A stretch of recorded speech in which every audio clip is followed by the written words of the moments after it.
ಈ ಲೋಕಾಯುಕ್ತ ವರದಿಯ ಬೆನ್ನಲ್ಲೇ TV9ಗೆ ದೂರುದಾರ ಸ್ನೇಹಮಯಿ ಕೃಷ್ಣ ಹೇಳಿಕೆಯನ್ನ ಕೊಟ್ಟಿದ್ದಾರೆ. ಲೋಕಾಯುಕ್ತ ಕ್ಲೀನ್ ಚಿಟ್ ನೀಡಿರೋದು ನಿರೀಕ್ಷಿತ ಅಂತ ಹೇಳ್ತಾರೆ ಅವರು. ನನ್ನ ಹೋರಾಟಕ್ಕೆ ಯಾವುದೇ ಹಿನ್ನಡೆಯಾಗೋದಿಲ್ಲ, ಇದರಿಂದ ಲೋಕಾಧಿಕಾರಿಗಳು ಸಿಎಂ ಪ್ರಭಾವಕ್ಕೆ ಒಳಗಾಗಿದ್ದಾರೆ.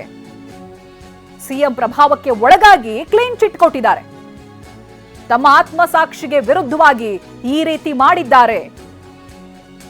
ಲೋಕಾಯುಕ್ತದ ಈ ಕ್ಲೀನ್ ಚಿಟ್ ನನಗೆ ಪೂರಕವಾಗಲಿದೆ. ಈ ವರದಿಯನ್ನ ಆಧರಿಸಿ ಕೋರ್ಟ್ ಪ್ರಕರಣ ಸಿಬಿಐಗೆ ನೀಡಲಿದೆ ಅಂತಾರೆ ಸ್ನೇಹಮಯಿ ಕೃಷ್ಣ. ಹೀಗೆ ವರದಿ ನೀಡ್ತಾರೆ ಅಂತ ಸಿಬಿಐ ತನಿಖೆಗೆ ಮನವಿಯನ್ನ ಮಾಡಿದ್ದೆ. ಈ ಹಿಂದೆನೂ ಕೂಡ ಅವರು ಆಗ್ರಹಿಸಿದ್ರು. ಅಧಿಕಾರಿಗಳು ಯಾಕೆ ನಿಯಮ ಬಾಹಿರ ಕೆಲಸ ಮಾಡ್ತಾರೆ ಅನ್ನುವಂತ ಪ್ರಶ್ನೆ ಮಾಡಿದ್ದಾರೆ. ನಮ್ಮ ಪ್ರತಿನಿಧಿ ರಾಮ್ ಸ್ನೇಹಮಯಿ ಕೃಷ್ಣ ಅವರನ್ನ ಮಾತನಾಡಿಸಿದ್ದಾರೆ. ಆ ಸಂದರ್ಭ ಅವರೇನ್ ಹೇಳಿದ್ರು ಬನ್ನಿ ನೋಡೋಣ. ಮೈಸೂರು ನಗರಾಭಿವೃದ್ಧಿ ಪ್ರಾಧಿಕಾರದಲ್ಲಿ ಸಿಎಂ ಸಿದ್ದರಾಮಯ್ಯ ಪ್ರಭಾವದಿಂದಾಗಿ ಅವರ ಪತ್ನಿಗೆ 14 ನಿವೇಶನಗಳನ್ನು ಕಾನೂನು ಬಾಹಿರವಾಗಿ ನಿಯಮ ಬಾಹಿರವಾಗಿ ನೀಡಲಾಗಿದೆ ಅನ್ನೋ ಆರೋಪದಡಿ ಪ್ರಕರಣ ದಾಖಲಿಸಿಕೊಂಡು ತನಿಖೆ ನಡೆಸಿದಂತಹ ಲೋಕಾಯುಕ್ತ ತನ್ನ ತನಿಖೆಯನ್ನು ಮುಗಿಸಿದೆ. ಈ ಒಂದು ತನಿಖಾ ವರದಿಯಲ್ಲಿ ಸಿಎಂ ಸಿದ್ದರಾಮಯ್ಯ ಹಾಗೂ ಪತ್ನಿ ಪಾರ್ವತಿಗೆ ಕ್ಲೀನ್ ಚಿಟ್ ನೀಡಲಾಗಿದೆ ಅನ್ನೋ ಮಾಹಿತಿ ಲಭ್ಯವಾಗಿದೆ. ಈ ಬಗ್ಗೆ ಮಾತಾಡಲಿಕ್ಕೆ ದೂರುದಾರ ಸ್ನೇಹಮಯಿ ಕೃಷ್ಣ ನಮ್ಮ ಜೊತೆಗಿದ್ದಾರೆ. ಸರ್, ರಾಜ್ಯ ಮತ್ತು ರಾಷ್ಟ್ರದಲ್ಲಿ ಸಂಚಲನ ಮೂಡಿಸಿದಂತಹ ಪ್ರಕರಣ, ಒಂದು ಹಂತದಲ್ಲಿ ಸಿಎಂ ಕುರ್ಚಿಯನ್ನು ಅಲುಗಾಡಿಸಿದಂತಹ ಪ್ರಕರಣ, ಲೋಕಾಯುಕ್ತ ತನ್ನ ತನಿಖೆಯನ್ನು ಮುಗಿಸಿ ಕ್ಲೀನ್ ಚಿಟ್ ಕೊಟ್ಟಿದ್ದಾರೆ ಅನ್ನೋ ಒಂದು ಮಾಹಿತಿ ಲಭ್ಯವಾಗಿದೆ. ಸೊ ಮಾಧ್ಯಮ ಮೂಲಕ ತಿಳಿದ ಬಂದ ಪ್ರಕಾರ ಕ್ಲೀನ್ ಚೀಟ್ ನೀಡಿದ್ದಾರೆ ಅಂತ ಏನಾದ್ರು ಇದ್ದರೆ ಅದು ಅನಿರೀಕ್ಷಿತ ಏನಲ್ಲ, ನಿರೀಕ್ಷಿತನೇ.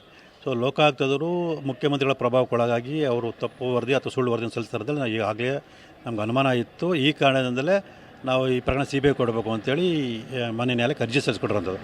ಇದೇ ಕೆಲವೇ ದಿನಗಳಲ್ಲಿ ಅದರ ಬಗ್ಗೆ ಒಂದು ತೀರ್ಪು ಕೂಡ ಬರೋಂಥ ಸಾಧ್ಯತೆ ಇದೆ. ಹಾಗಾಗಿ ಅವ್ರು ಏನೇ ಕ್ಲೀನ್ ಚೀಟ್ ಕೊಟ್ಟಿದ್ರು ಕೂಡ ನಮ್ಗೆ ಯಾವುದೇ ರೀತಿ ತೊಂದರೆ ಆಗಲ್ಲ. ಯಾಕಂದರೆ ಈಗಾಗಲೇ ಸಿಬಿಐ ಕೊಡೋಕ್ಕೆ ನಾವು ಇದು ಮಾಡಿದ್ವಿ. ಇವರು ಇದೇ ರೀತಿ ವರದಿ ಕೊಟ್ಟಿದ್ದರೆ ಸೊ ಕೂಡಲೇ ಮಾನ್ಯ ನ್ಯಾಯಾಲಯ ಈ ಪ್ರಕರಣ ಸಿಬಿಐ ವಹಿಸುವಂಥ ಒಂದು ಸೂಕ್ತ ಆದೇಶ ಮಾಡ್ತಾ ಅನ್ನೋ ನಿರೀಕ್ಷೆ ನಮಗಿದೆ. ಯಾಕೆ ನಿರೀಕ್ಷಿತ ಅನಿಸುತ್ತೆ ತಮಗೆ ಈ ಒಂದು ವರದಿ ಕ್ಲೀನ್ ಚೀಟ್ ಕೊಟ್ಟಿರುವಂಥದ್ದು? ಸರ್, ಈಗಾಗಲೇ ಸಾಕಷ್ಟು ಸಲ ಹೇಳಿದ್ದೀನಿ, ಲೋಕಾಯುಕ್ತ ಸಂಸ್ಥೆ ರಾಜ್ಯ ಸರ್ಕಾರದ ವ್ಯಾಪ್ತಿಯಲ್ಲಿ ಬರೋಂಥದ್ದು, ಅಂದರೆ ಮುಖ್ಯಮಂತ್ರಿಗಳ ಒಂದು ವ್ಯಾಪ್ತಿಯಲ್ಲೇ ಬರೋಂಥದ್ದು. ಹಾಗಾಗಿ ಮುಖ್ಯಮಂತ್ರಿ ವಿರುದ್ಧನೇ ಲೋಕಾಯುಕ್ತದರು ಒಂದು ನಿಷ್ಪಕ್ಷತೆ ತನಿಖೆ ನಡೆಸಿ ಸತ್ಯಾಂಶದ ವರದಿ ಕೊಡ್ತಾರೆ ಅಂತಂದರೆ ಅದು ನಿರೀಕ್ಷಿತ ಅಲ್ಲ. ಅವರು ಸುಳ್ಳು ವರದಿ ಕೊಡ್ತಾರೆ ಅಂದರೆ ನಿರೀಕ್ಷಿತವಾದಂಥದ್ದು. ಅವ್ರ ಯಾಕಂದರೆ ಅಷ್ಟು ಪ್ರಭಾವಗಳನ್ನು ಬೀರೋವಂಥದ್ದು ಮಾಡ್ತಾರೆ ಅಂದರೆ ನಮಗೆ ಈಗಾಗಲೇ ಸಾಕಷ್ಟು ಅನುಮಾನಗಳಿತ್ತು. ಸರ್, ಅಧಿಕಾರಿಗಳು ಸುಮ್ಮನೆ ಯಾಕೆ ತಪ್ಪು ಮಾಡ್ತಾರೆ ಸರ್? ಬೇರೆ ಪ್ರಕರಣದಲ್ಲಿ ಅಂದರೆ ಬೇರೆ ಜಮೀನು ವಿಚಾರ ಸಂಬಂಧಪಟ್ಟಾಗೆ ಈ ತಪ್ಪು ಮಾಡಿದಂಥ ಅಧಿಕಾರಿಗಳು ಇವರ ಜಮೀನಿಗೆ ಸಂಬಂಧಪಟ್ಟ ತಪ್ಪು ಮಾಡ್ತಾರೆ ಅಂತಂದರೆ ಅಲ್ಲಿ ಸ್ಪಷ್ಟ ಆಗೋದಾದ್ರೆ ಅವ್ರ ಪ್ರಭಾವ ಬೀರಿದೆ ಅಂತೇಳಿ. ಸೊ ಎಲ್ಲ ಪ್ರಕರಣಗಳು ಕೂಡ ಅಧಿಕಾರ ರೀತಿ ತಪ್ಪು ಮಾಡಿದ್ರೆ ಅಧಿಕಾರಿಗಳು ತಪ್ಪು ಅಂತ ಹೇಳ್ಬೋದು.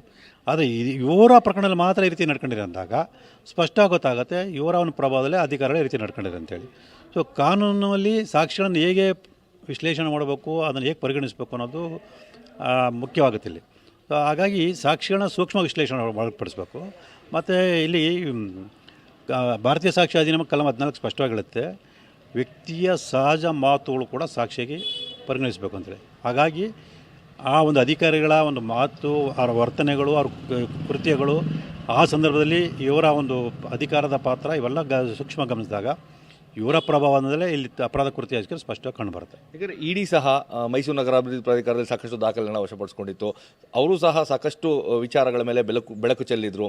ಜೊತೆಗೆ ಒಂದು ಪತ್ರಿಕಾ ಪ್ರಕಟಣೆ ಸಹ ನೀಡಿದರು. ಇದೆಲ್ಲ ಇದ್ದರೂ ಸಹ ಲೋಕಾಯುಕ್ತ ಈ ರೀತಿ ಕ್ಲೀನ್ ಚೀಟ್ ಕೊಟ್ಟಿದ್ದಲ್ಲ, ಶಾಕ್ ತಮ್ಗನ್ಸಲ್ವಾ ಅಂತ?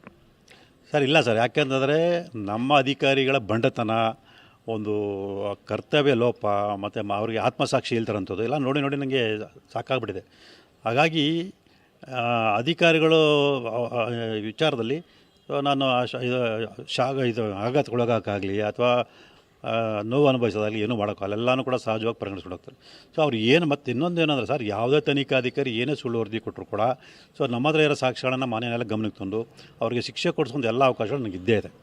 ಸೊ ಹಾಗಾಗಿ ನಾನು ಅದ್ರ ಬಗ್ಗೆ ತಲೆ ಕೆಡ್ಸ್ಕೊಳ್ಳಲ್ಲ. ಯಾಕೆಂದರೆ ಹೇಳಿದ್ನಲ್ಲ, ಈಗಾಗಲೇ ಹೇಳಿದಾಗ ಅಧಿಕಾರಿಗಳು ಯಾವ ರೀತಿ ನಡ್ಕೊಳ್ತಾರೆ, ಯಾವ ರೀತಿ ಪ್ರಭಾವಕ್ಕೊಳಗಾಗಿ ತಮ್ಮ ಆತ್ಮಸಾಕ್ಷಿನ ಮಾರ್ಕೊಳ್ತಾರೆ, ಇವೆಲ್ಲ ನನ್ನ ಹತ್ರ ಇರೋಂಥ ಸಾಕ್ಷ್ಯಗಳು. ಮತ್ತು ನನ್ನ ಇರೋ ಸಾಕ್ಷ್ಯಗಳ ಮೇಲೆ ನನಗೆ ಸಂಪೂರ್ಣ ನಂಬಿಕೆ ಇದೆ. ಏನು ತಪ್ಪಿತಸ್ಥರಿದ್ದಾರೆ, ಸಿದ್ದರಾಮಯ್ಯ ಆಗಲಿ, ಅವ್ರ ಪತ್ನಿ ಆಗಲಿ ಅಥವಾ ಕುಟುಂಬ ಆಗಲಿ, ಅವ್ರಿಗೆ ಶಿಕ್ಷೆ ಕೊಡಿಸೋದಕ್ಕೆ ನನ್ನ ಶಕ್ತಿ ಅಂತ ಆಗಿದ್ದೇನೆ ಅಂತ ನನ್ನ ನಂಬಿಕೆ ನನಗಿದೆ. ಇದು ದೂರುದಾರ ಸ್ನೇಹಮಯಿ ಕೃಷ್ಣ ಅವರ ಸ್ಪಷ್ಟವಾದಂತಹ ಮಾತುಗಳು. ಇದು ನಿರೀಕ್ಷಿತ ಆಗಿತ್ತು. ಲೋಕಾಯುಕ್ತದವರು ಈ ರೀತಿ ಕ್ಲೀನ್ ಚಿಟ್ ಕೊಡ್ತಾರೆ ಅನ್ನೋ ಕಾರಣಕ್ಕೆ ನಾನು CBIಗೆ ಪ್ರಕರಣವನ್ನು ವಹಿಸಿ ಅಂತೇಳಿ ಮನವಿಯನ್ನು ಮಾಡಿದ್ದೆ. ಈಗ ಕೊಟ್ಟಿರುವಂಥದ್ದು ಸಹ ನನಗೆ ಪೂರಕ ಆಗ್ತದೆ. ಖಂಡಿತವಾಗಿಯೂ CBIಗೆ ಪ್ರಕರಣವನ್ನು ವಹಿಸಲಾಗ್ತದೆ. ಮತ್ತು ನನ್ನ ಆರೋಪ ಏನಿದೆ ಅಂತಿಮವಾಗಿ ನಾನು ಸಾಬೀತು ಮಾಡಿಸ್ತೇನೆ, ತಪ್ಪಿತಸ್ಥರಿಗೆ ಶಿಕ್ಷೆ ಕೊಡಿಸುವಲ್ಲಿ ಯಶಸ್ವಿ ಆಗ್ತೇನೆ ಅನ್ನೋ ವಿಶ್ವಾಸ ಇದೆ ಅನ್ನೋ ಒಂದು ಮಾತನ್ನ ಹೇಳಿದ್ದಾರೆ. ಕ್ಯಾಮ್ರಾ ಪರ್ಸನ್ ರಘು ಜೊತೆ ರಾಮ್, TV9 ಮೈಸೂರು.